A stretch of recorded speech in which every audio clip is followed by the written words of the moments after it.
What I am going to show you are the astonishing molecular machines that create the living fabric of your body. Now, molecules are really, really tiny. And by tiny, I mean really.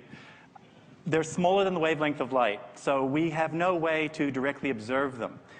But through science, we do have a fairly good idea of what's going on down at the molecular scale. So what we can do is actually tell you about the molecules, but we don't really have a direct way of showing you the molecules. One way around this is to draw pictures. And this idea is actually nothing new. Scientists have always created pictures as part of their thinking and discovery process. They draw pictures of what they're observing with their eyes through technology like telescopes and microscopes, and also what they're thinking about in their minds. I picked two well-known examples because they're very well known for expressing science through art. And I start with Galileo, who used the world's first telescope to look at the moon. And he transformed our understanding of the moon. The perception of the 17th century was the moon was a perfect heavenly sphere. But what Galileo saw was a rocky, barren world, which he expressed through his watercolor painting. Another scientist with very big ideas, the superstar of biology, is Charles Darwin. And with this famous entry in his notebook, he begins in the top left-hand corner with, "I think," and then sketches out the first tree of life, which is his perception of how all the species, all living things on Earth are connected through evolutionary history, the origin of species through natural selection and divergence from an ancestral population. Even as a scientist, I used to go to lectures by molecular biologists and find them completely incomprehensible with all the fancy technical language and jargon that they would use in describing their work, until I encountered the artworks of David Goodsell, who was a molecular biologist at the Scripps Institute. And his pictures are all, everything's accurate, it's all to scale.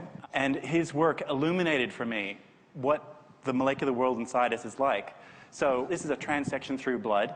In the top left-hand corner, you've got this yellow-green area. The yellow-green area is the fluids of blood, which is mostly water, but it's also antibodies, sugars, hormones, that kind of thing. And the red region is a slice into a red blood cell, and those red molecules are hemoglobin. They are actually red. That's what gives blood its color. And hemoglobin acts as a molecular sponge to soak up the oxygen in your lungs and then carry it to other parts of the body. I was very much inspired by this image many years ago, and I wondered whether we could use computer graphics to represent the molecular world. What would it look like? And that's how I really began. So let's begin. This is DNA in its classic double helix form, and it's from X-ray crystallography, so it's an accurate model of DNA. If we unwind the double helix and unzip the two strands, you see these things that look like teeth. Those are the letters of genetic code, the 25,000 genes you've got written in your DNA. This is what they typically talk about, the genetic code. This is what they're talking about. But I want to talk about a different aspect of DNA science, and that is the physical nature of DNA. And it's these two strands that run in opposite directions for reasons I can't go into right now, but they physically run in opposite directions, which creates a number of complications for your living cells, as you're about to see, most particularly when DNA is being copied. And so what I'm about to show you is an accurate representation of the actual DNA replication machine that's occurring right now inside your body, at least 2002 biology. So DNA is entering the production line from the left-hand side, and it hits this collection, this miniature biochemical machines that are pulling apart the DNA strand and making an exact copy. So DNA comes in, it hits this blue donut-shaped structure, and it's ripped apart into its two strands. One strand can be copied directly, and it can be seen spooling off down to the bottom there. But things aren't so simple for the other strand because it must be copied backwards. So it's thrown out repeatedly in these loops and copied one section at a time, creating two new DNA molecules. Now, you have billions of this machine right now whirring the right way inside you, copying your DNA with exquisite fidelity. It's an accurate representation, and it's pretty much at the correct speed for what it's occurring inside you. But I've left out error correction and a bunch of other things. This was work from a number of years ago. Thank you.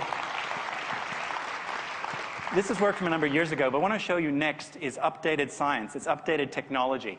So again, we begin with DNA, and it's jiggling and wiggling there because of the surrounding supermolecules, which I've stripped away so you can see something. DNA is about 2 nanometers across, which is really quite tiny. But in each one of your cells, each strand of DNA is about 30 to 40 million nanometers long. So to keep the DNA organized, to regulate access to the genetic code, it's wrapped around these purple proteins. I've labeled them purple here. It's packaged up and bundled up. All of its field of view is a single strand of DNA.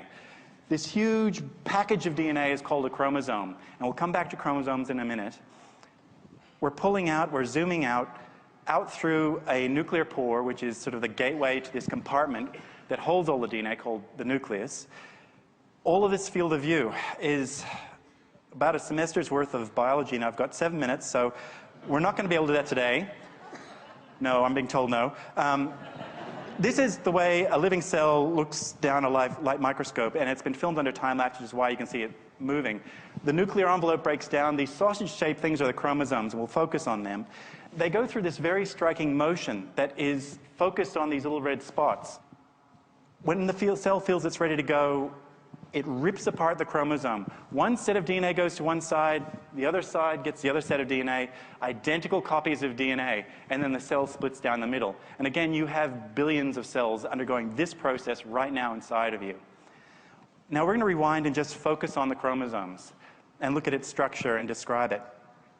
So again, here we are at that equator moment. The chromosomes line up, and if we isolate just one chromosome, we're going to pull it out and have a look at its structure. So this is one of the biggest molecular structures that you have, at least as far as we've discovered so far, inside of us. So this is a single chromosome, and you have 2 strands of DNA in each chromosome. One is bundled up into one sausage, the other strand is bundled up into the other sausage. These things that look like whiskers that are sticking out from either side are the dynamic scaffolding of the cell.